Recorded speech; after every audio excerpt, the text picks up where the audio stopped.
అంటే చాలా మంది ఇట్లా ఆర్థిక కారణాలతో బాధపడుతున్న వాళ్ళు చాలా మంది ఉంటారు. అసలు ముఖ్యంగా వాటికి ఏంటంటారు బేస్? అంటే ఓ సొంత ఇల్లు ఉన్న వాళ్ళు ఆర్థికంగా ఇబ్బందులు పడుతూ ఉంటారు. రెంట్‌కున్న వాళ్ళు కూడా ఆర్థికంగా ఇబ్బంది.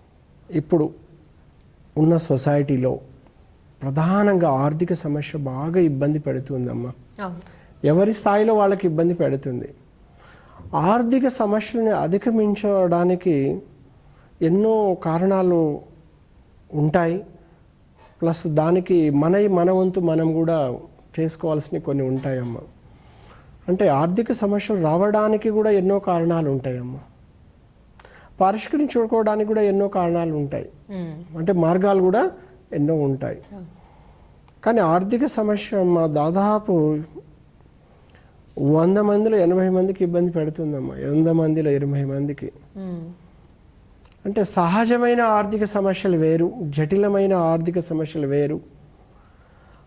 తను సంపాదించుకున్న సొమ్ముని భద్రత కోసం మన వాళ్ళని నమ్మి ఇచ్చినప్పుడు వెళ్ళిపోతుంది చూడమ్మా, ఆ సమస్య. ఇలా ఎన్నో రకాల సమస్యలు ఉంటాయి.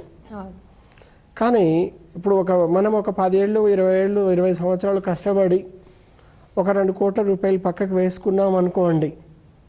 ఒక బంధువు రూపంలో ఈ డబ్బు ఇంకొకరికి ఇస్తాము. ఎందుకు అంటే ఒక రూపాయి వస్తే మనకి ఏదైనా ఆసరా వస్తుంది, ఇంకొంచెం మనం పెంచుకోవచ్చు, ఇంకొంచెం డెవలప్ చేసుకోవచ్చు అని మనం వాళ్ళకి బంధువులను నమ్మి ఇచ్చేస్తామమ్మా.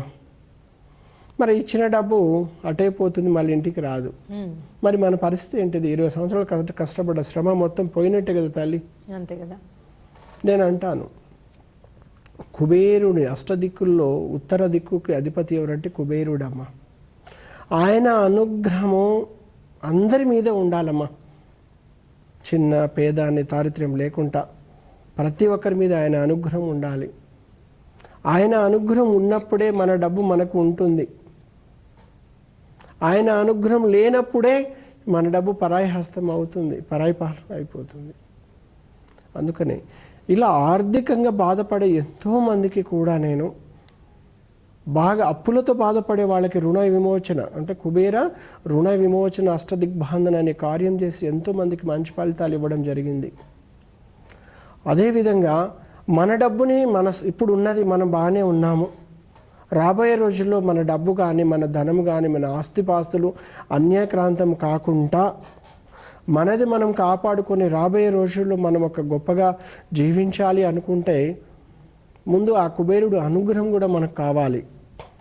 ఆయన అనుగ్రహం మనకు కావాలి అంటే కుబేర స్థానము అందరి ఇంటిలో ఆయనకు ఉండాల్సిన విధి విధానాల ప్రకారం ఉండాలి అండి.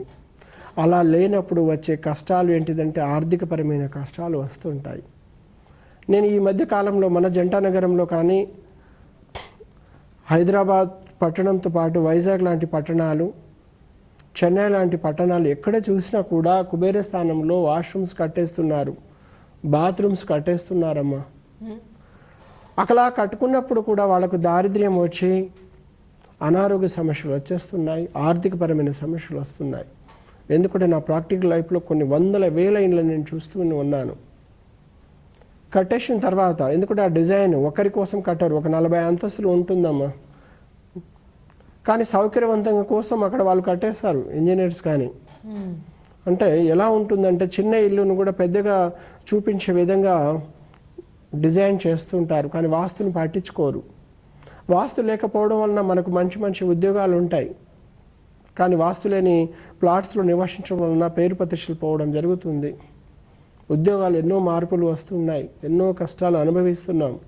దీనికి కారణము ఉత్తర దిక్కులిక కుబేరుడికి అనుగ్రహం లేకపోవడం.